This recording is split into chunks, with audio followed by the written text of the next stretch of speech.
And now, one of my great heroes, Maxine Waters. Wow, wow, wow. Look at this crowd. Elon Musk, where are you?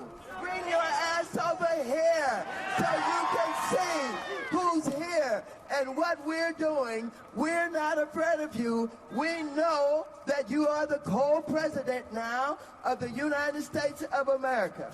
But ladies and gentlemen, I want you to follow very closely what he's doing and how he has done it. First of all, we're here at the Consumer Financial Protection Bureau. What is it? This is so important. Prior to this being organized in the Dodd-Frank reforms, consumers didn't have any place to really file complaints. They didn't have anywhere to go when the biggest banks in America was ripping them off. The student loans were being undermined.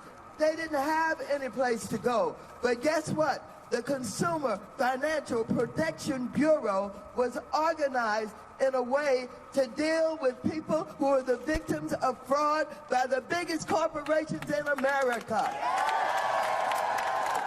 And so, what do? They're holding mega banks accountable for violating the law. They're protecting service members from illegal fees, high interest loans, and false advertising. Stops discrimination in housing and the U.S. economy. Protects students from scams. Why does Elon Musk want to get rid of all of this? Because he's a thief. He's a gangster. He brings his billionaire friends along with him because they think that they can take over this country. And Trump has said, you give me enough money, you can have it. And that's what he has done. He has turned over our country to Elon Musk. We didn't elect him. We didn't select him. We didn't ask for him. And we don't want him. And so, if he thinks we're pushovers, he got another thought coming. We are prepared to fight. We're prepared to fight. And while he is collecting all of the data, he has violated our privacy. He has violated our privacy, and he keeps going. Well, you know, we fought him over at Treasury. Remember, he took his little gangsters in, and they stole our private information. And we organized in the way that we're doing today. He was surprised as hell. He didn't know that we would come together in the way that we're doing. USAID, he went in there. Why did he go? It is my understanding he was already under investigation by you. And so he went in there to steal all of the records, to get all of the data. But guess what? It's something bigger going on with him and Trump. Elon is over in South Africa, threatening Ramaphosa, the president of South Africa, and telling him, we are coming in here, I'm going to create a whole battery factory. But you guys work to get something, I believe in your Constitution, that says that the black South Africans and people who we fought for to get rid of apartheid now can have 30% in all of the foreign businesses that come in.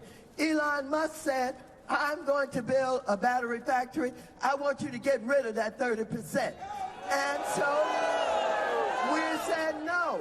And so I've talked with the ambassador from South Africa. They're fighting, they're struggling. But guess what happened? Trump announced that they're going to get rid of all the foreign aid if he doesn't do it.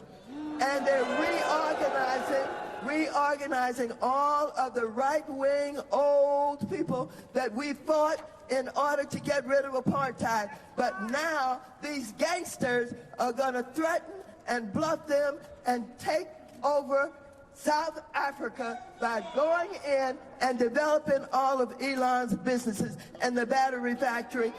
This is thievery.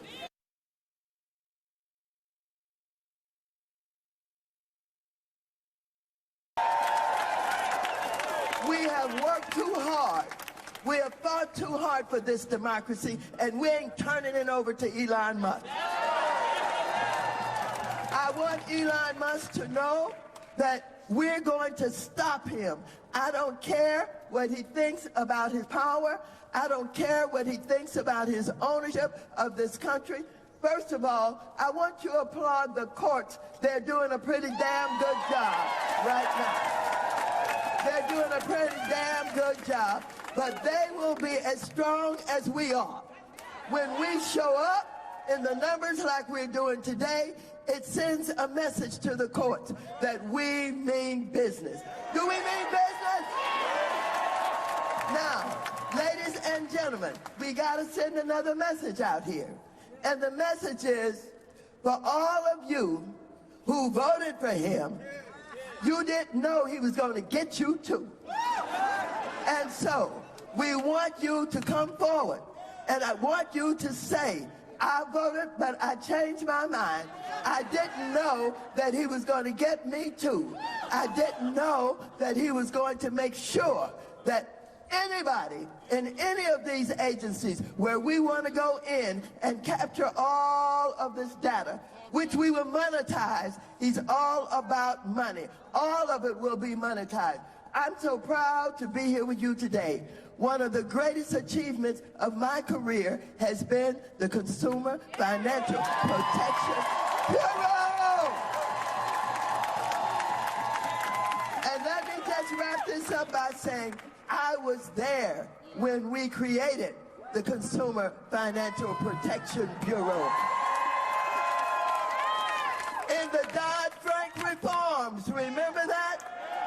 And we created that, and I've worked with it. They have fought us. The Republicans have tried to destroy it. We have won in the Supreme Court, but we were smart.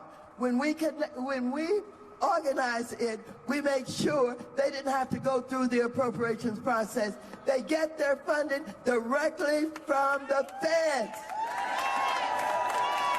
And just as we work to protect it, so that their money would not be taken from them in the appropriations process, we're going to work now to make sure that he's not going to kill the Consumer Financial Protection Bureau. We're not going to allow it.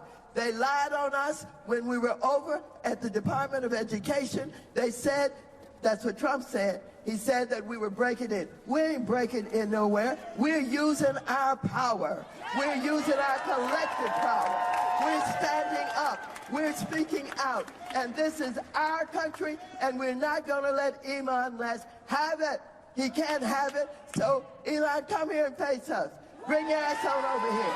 Come on over here and face us so you can hear from us. You can see us. You can look us in the eye.